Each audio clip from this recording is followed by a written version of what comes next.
Hello, my name is Michael Andersen. I want to invite you to spend the next 30 minutes with me as I'm going to be speaking about some very important information regarding retirement planning.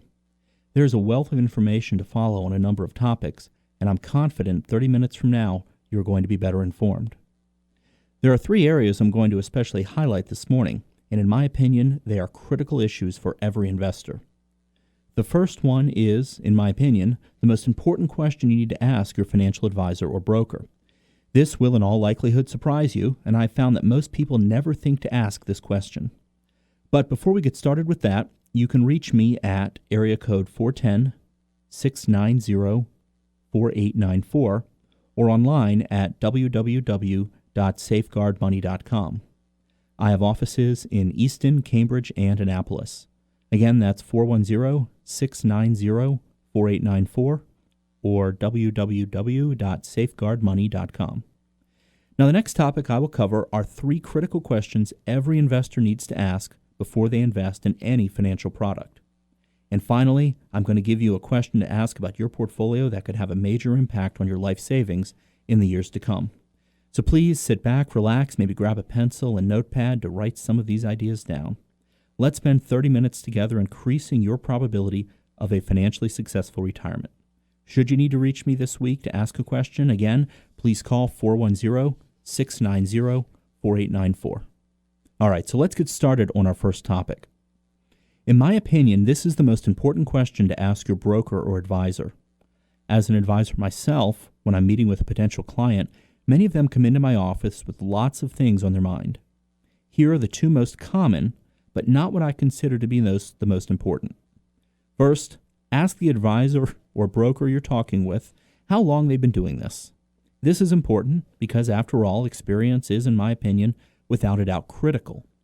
Very few people I know are willing to trust their life savings to someone who has little or no experience as an advisor, especially if you are uncertain about the future and need the help of an advisor who's been through periods of previous uncertainty. But while this is important, personally, I don't think experience is the most important question. After all, Bernie Madoff, the operator of the biggest Ponzi scheme in history, had decades of experience. By the way, since I did mention it, I have a special white paper prepared to help you avoid becoming a victim of a Ponzi scheme. It's called 3 Ways to Avoid Being a Ponzi Scheme Victim. And if you'd like a copy, please go ahead and call my office at 410-690-4894 and request it. So, if experience isn't the most important question, then surely the number one question is, how much do you charge? After all, everyone that is nationally recognized on the radio and television continually talks about reducing fees.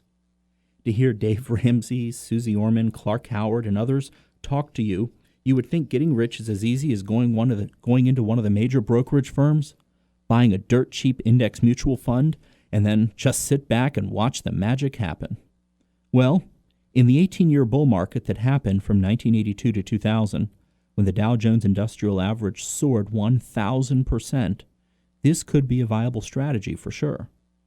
However, for those in retirement or about to retire, especially if you are taking income from your account, the years from 2000 to 2010 could be devastating.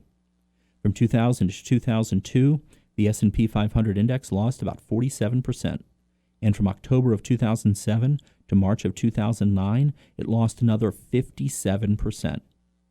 In an index fund, while dirt cheap, will deliver the exact same rate of return the market returns, minus that very small fee. So, during those terrible times, those retirees who owned index funds lost about half of their account or more. Ladies and gentlemen, in retirement, you are in the preservation and distribution phase of life. This is a time when large losses cannot occur because it drastically increases your chances of running out of money.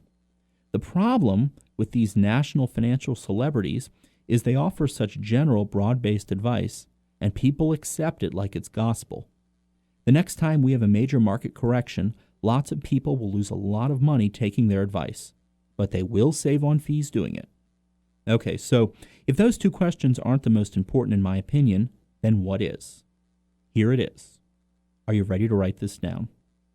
The question every person should start off asking any advisor or broker is this: Who do you work for?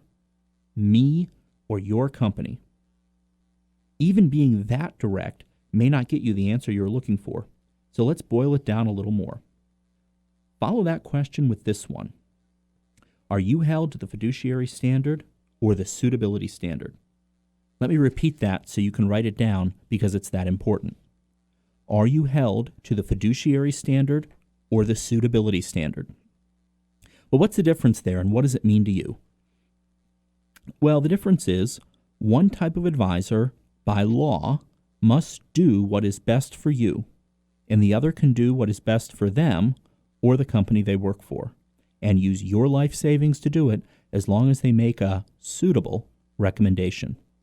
You heard that right. One of the biggest misconceptions investors make is that their broker is doing what's best for them. And are they ever wrong?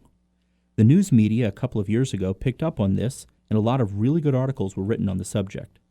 I'd be happy to send you a couple so you can read this information for yourself, become better informed, and make sure you are not being taken advantage of by some big Wall Street firm.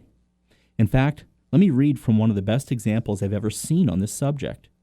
It's from a couple of years ago in the men's magazine called Best Life, and the title of the article is The Best Life Guide to Choosing a Financial Advisor. The article talks about a man named Bill Metzger. Let me tell you his story. Mr. Metzger had saved $2 million and wanted someone to manage it for him. Now, this was the year 2000, and the 18-year bull market, which I've already mentioned, was starting to look a little wobbly. If you recall then, we had dot-com companies popping up out of seemingly thin air, and many people were questioning if this was real and sustainable. Anyway, this guy, Mr. Metzger, was concerned about the market, so he hired a prominent national brokerage firm to help him with his money. The firm placed him with brokers who were billed as the best of the best. Now, Mr. Metzger didn't want to hit the ball out of the park with his investments. He just wanted to be conservative so he could count on his money being there should he ever need it.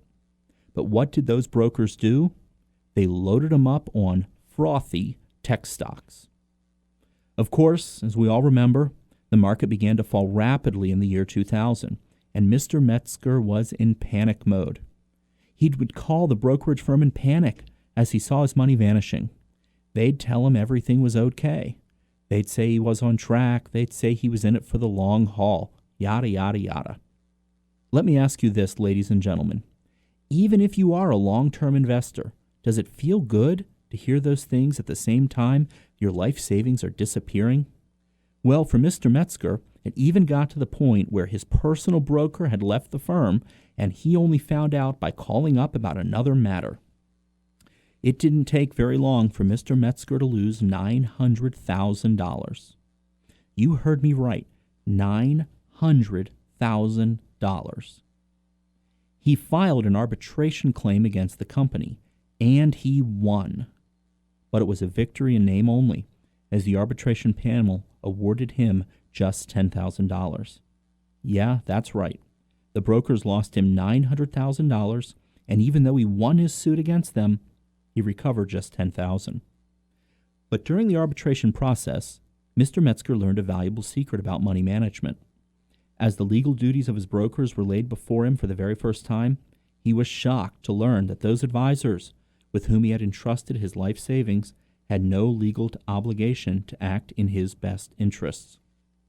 While the broker is required to show suitable investments, he's perfectly within his rights to ignore the investments that would be best for you. In fact, if he had a choice of showing you a low-cost but world-class investment, or another one with a so-so track record, but that will pay him a big commission, there is no law against selling you the lemon. For Mr. Metzger, this lesson cost $900,000. So we learned a very expensive lesson, and hopefully it will help you not make the same mistake. You know, it's only natural to think the nice person you are working with now, or maybe are considering hiring, will look out for you, for your best interests. But now you know what to ask, and if you want a copy of the Best Life magazine article that talks about Mr. Metzger's experience, please call my office at 410-690-4894, and we would be happy to make it ready for you at no charge. So, how can you tell if you're speaking with someone who is a fiduciary? Ask them what license they have. And also, are they fee-based or commission-based? There are a number of securities licenses out there, such as the Series 6, Series 7, Series 65, and so on. It would be a good idea to spend a couple of minutes on Google understanding what each license means and what standard those who hold it are held to. So you know, a fiduciary is prohibited from earning a commission from the selling of a security. I'm sure you've seen the commercials many of the largest companies in the financial services industry today are running on television. They make you feel great. However, don't be fooled. Those companies work under the suitability model and are not fiduciaries. By the way, if you're just joining us, my name is Michael Andersen. I work as an investment and insurance advisor with offices in Easton, Cambridge, and Annapolis. I can be reached at 410-690-4894 and at www.safeguardmoney.com. Again, that phone number is 410-690-4894, and my website is safeguardmoney.com. Okay, so here's a statement that may surprise you.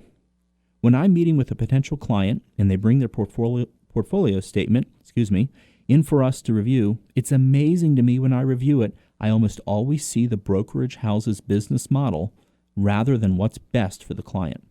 I see things that pay the brokers well, like loaded mutual funds, those with A, B, or C shares. I see questionable investments such as variable annuities, which in my opinion is one of the worst investments ever invented. Now, if it's okay, let's spend a moment on those couple of things. First, we'll talk about loaded mutual funds and why I decided as an advisor that they were not for me. All of them pay a commission to the advisor that sells them, and that's where the problem begins.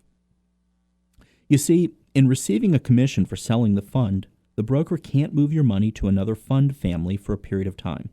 Often that is many years. Why is that? Well, because they would earn a new commission, and that's called churning, and it's illegal. So their very first action for the client has limited what they can do for their client. What I mean is, let's say another fund family has a better large cap or mid cap or international fund. Well, you're stuck with the fund family you're in. This, in my opinion, is definitely not in the best interest of the client. I mean, how could it possibly be? Yet every day, numerous investors are being sold these funds every single day. Then there are the hidden fees, called 12b-1 fees. Most people have no idea they are paying this fee, and it's not small by any measure. Usually it's 0.25% to 1% annually. Now here's the really tricky part, and where again the client's best interest is violated in my opinion. As long as you're invested, the broker gets paid this fee. And if he's managing a lot of money, he can't afford to sacrifice that much income to tell his clients to sell in a crisis and move to cash. If he does, this income stream stops. So think about this for a moment. To protect your savings, they would have to sacrifice their income. Ladies and gentlemen, I've been in the financial services world for a while. I've personally never spoken to a potential client whose broker gave them the advice to go to cash. It certainly puts a new perspective on buy and hold now, doesn't it? As a fee-based advisor, we move our clients to cash when we need to be defensive. Our fee doesn't stop, and since my income is in direct correlation to my client's account balances, we both want the same thing, for the balance to be as high as possible. We have an article from Kiplinger's magazine that focuses on 12b-1 fees, and it can help you understand them. It's called Your $12 Billion Burden, and it mentions the amount those fees took from the brokerage client's accounts in 1 year. If you think these fees may apply to you, please give my office a call and request the 12b-1 fee article. Our phone number again is 410-690-4894. Now, let's talk about those different kinds of mutual funds for a moment and how they work. When I look at a statement, I can see the broker's business model and how they want to get paid. What I mean is, for example, A shares. These pay an upfront commission to the broker directly from your money before you invest. It can be as high as 5.75%, meaning you immediately have taken a loss and have to make 6% just to get even. If you factor in those 12b-1 fees, the broker will easily earn 7% in the first 5 years. However, one point I want to make, as a fee-based advisor who charges about 1% annually. We have to have a happy client for almost 6 years to make what the broker makes before your money is even invested. Now let's talk about the worst of the worst, B shares. Generally, these pay the advisor the same, if not more, than an A share. They carry a different sales charge, so if they are redeemed in the first 5 years, you pay a fee. But when your money is initially invested, nothing is deducted. The catch is the 12b1 fee is annually 1%, meaning over 5 years the broker could earn 10% or more.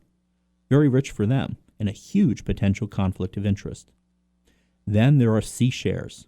They have a smaller upfront commission, but a steady 1% 12b1 fee.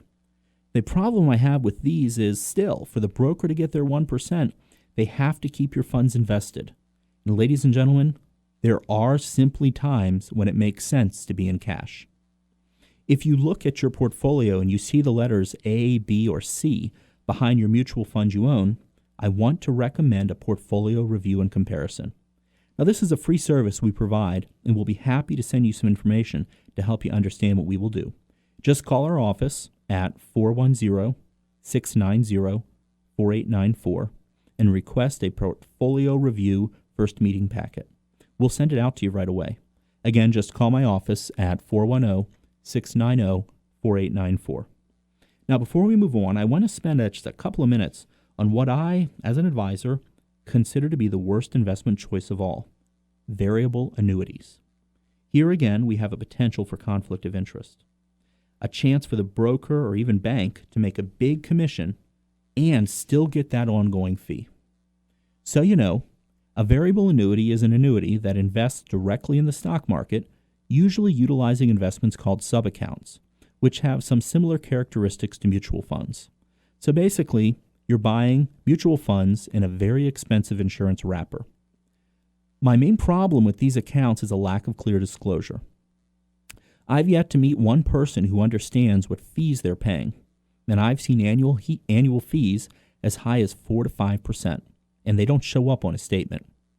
Now, I'd say a good average for the fees in a variable annuity today would be about 3.5%, and the client often has no idea they are paying that much. So think about that. If, say, someone has $250,000 invested in a variable annuity, let's apply an average fee of 3.5%. That equals $8,750 annually. That's almost $9,000 in hidden fees. But it isn't charged once a year. Many of these variable annuities take their fees daily. And so in that example, almost $24 every day is taken from that account.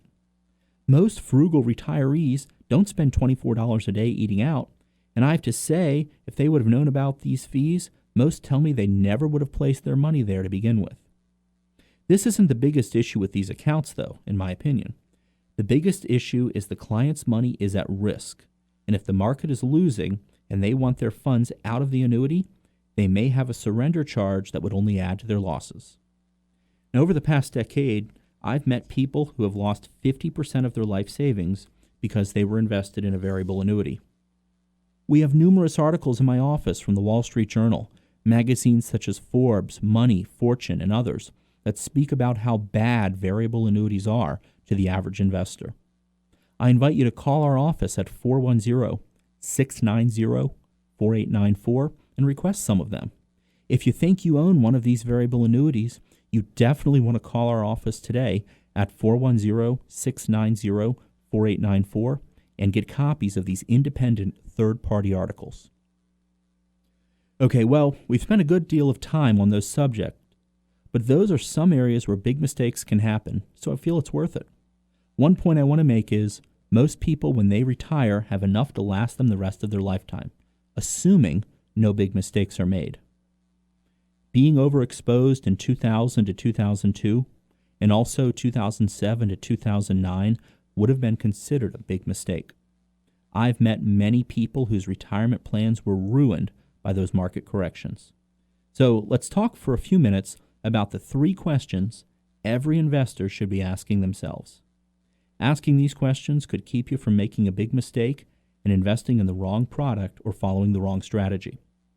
These are some really simple questions, but when I review them with a potential client, usually they've never asked them themselves, or even worse, their broker hasn't asked them either. Here we go with question number 1. What is my time horizon? In other words, am I a long-term investor or a short-term investor? Candidly, most people have both types of money in their portfolios. A big mistake can be keeping too much money short-term, as usually this sacrifices some growth potential. We all need emergency access money, but usually 5 to 10% of your savings is plenty. Now welcome. If you're just joining us, we're talking about some very important questions you should ask before making investment decisions. My name is Michael Andersen, and I work in the investment and insurance world with offices in Easton, Cambridge, and Annapolis. My phone number is 410-690-4894, and my website is www.safeguardmoney.com. Okay, so we've covered question number 1. Who do you really work for? Being the most important question to ask your broker or advisor.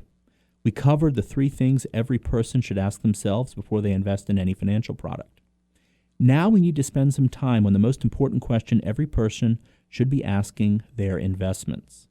You heard that right. I'm not losing my mind right here on the radio. There's a question we all need to be asking of our investments. Sounds crazy, doesn't it?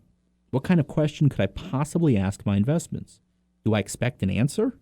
No, not really. But the question is critical nevertheless. And we should all have the basic knowledge to ask this question because of this one absolutely critical fact. How I invest today can and will affect my lifestyle in the future. And I'll come back to this point in a little bit. So, what's this question? Here goes. Are you ready? You need to ask your investments this. Why do I own you? Why do I own you? Let me explain. When you look at your portfolio and you see these different investments, if you're a do-it-yourselfer and you chose your own investments, you know why you own them. You selected them. You did the research. You continue to do the research. You make the decision every day to keep these investments. However, if you're working with a broker or advisor, or even worse, someone who represents only one company, this is what we call a salesperson, this is a critical thing to do. When you look at your portfolio or statement, you should ask yourself this. Out of all the investment choices available today, what was so good about these products my advisor, broker, or salesperson recommended them to me? Stop and think about this for a moment. There are more than 10,000 mutual funds to choose from. The average person's portfolio has less than 10. So what was so special about those 5, 7, or 10 mutual funds that your advisor recommended them over several thousand others? This question certainly makes you think, doesn't it? Consider this. This is part of, or even all of your life savings that we're talking about. So again, what was and is so good about the investment product I'm invested in that it's worthy of my life savings? In the case of a mutual fund, is it among the best in its category? Is it a 4 or 5-star fund? Does it have a history of outperforming its benchmark while hopefully taking less risk than the benchmark? And here's a huge question. What is its down market performance? How has it handled the last 2 financial crises? How about the fund manager? Has he been there for at least 4 or 5 years, or has he left recently? In my opinion, if that's happened, you should probably sell that fund. I see people all the time who own a mutual fund with a lot of money invested and a recent manager change has occurred, yet they still own the fund. Who's watching out for those things? Ladies and gentlemen, most people don't know to ask these questions, and that's where things can begin to go wrong. These are some of the more basic questions to consider, and it's part of a process I talk about at our retirement planning classes held at Chesapeake College in Y Mills, Warwick Community College in Salisbury, and at St. John's College in Annapolis. I also go over these matters at my more focused workshops, which are periodically held throughout the area.